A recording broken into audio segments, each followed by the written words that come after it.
Ito napakaganda sa katawan natin. Lalo sa mga naninigarilyo. Tanggalis ng cholesterol. Nakaka-sexy.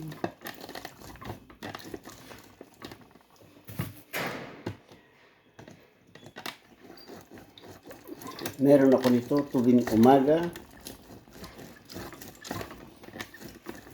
Kailangan dapat ang bibiling ko yung makina nito, yung para isang ganun mo lang. Brrr, wala.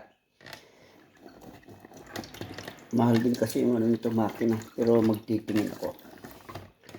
Ang tawag doon centrifuga.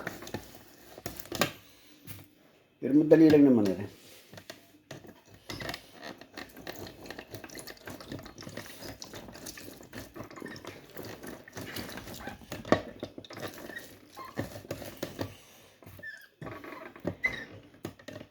Vitamin C, di ba?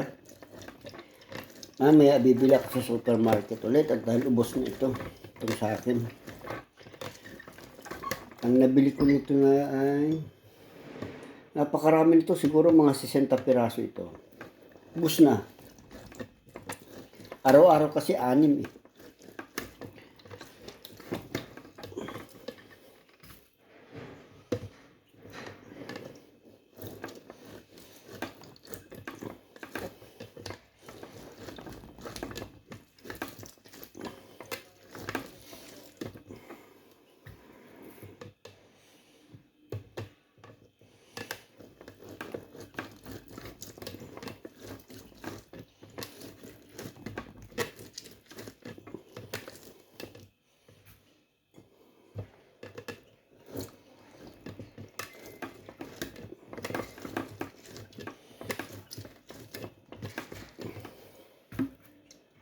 Nasanay na ako magganito. Ang tawag dito sa Italia, espremuta. Espremuta.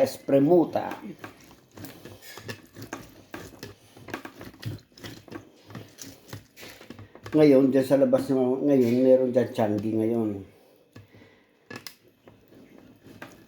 Kasi ito, orange ito. May orange na maasim. Ito matamis to. Pang espremuta talaga. Pang ganito. Ayan. Tapos, bigyan lang natin ito sa ano. Lalagyan natin sa baso. At iinumin natin. Kaya lang ito, pag ito uminom ka nito, talagang ang bilis makagutom. Kasi nga, may konting acid ito eh. Kaya lang, hindi tayo makakagawa nito ng araw-araw sa Pilipinas. Kasi nga, napakamahal ng ganitong orange, no? Mahal ng ganitong orange kasi. Kahit dito, lalo na yung iba-iba kasi ang klase nitong orange eh. May taruko. Ang taruko pinakamasarap. Napakatamis ng taruko. Yung taruko naman, ibig sabihin ng taruko, pagka ang taruko ay ang puwit ay meron ditong butol sa puwita niya, may butol siya, yung may ukab. Yun, taruko ang tawag doon. Matamis yun. Kaya ayan, ready na tayo mga kabador. Andali lang.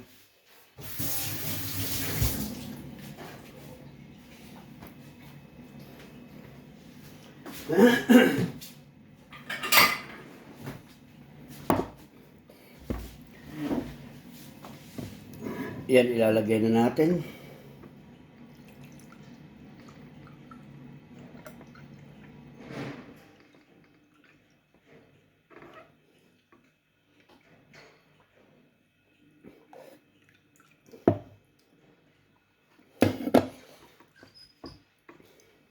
Napakasarap ito mga katrabahador.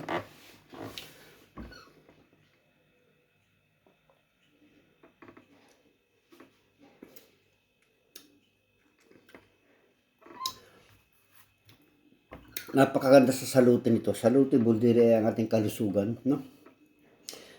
Yan, God bless po nga po pala sa bawat isa sa atin at maraming salamat po sa ating mga sa aking mga viewers dyan. So, walang sawang pagla-like, share, and subscribe. Ayan, maraming salamat pong muli.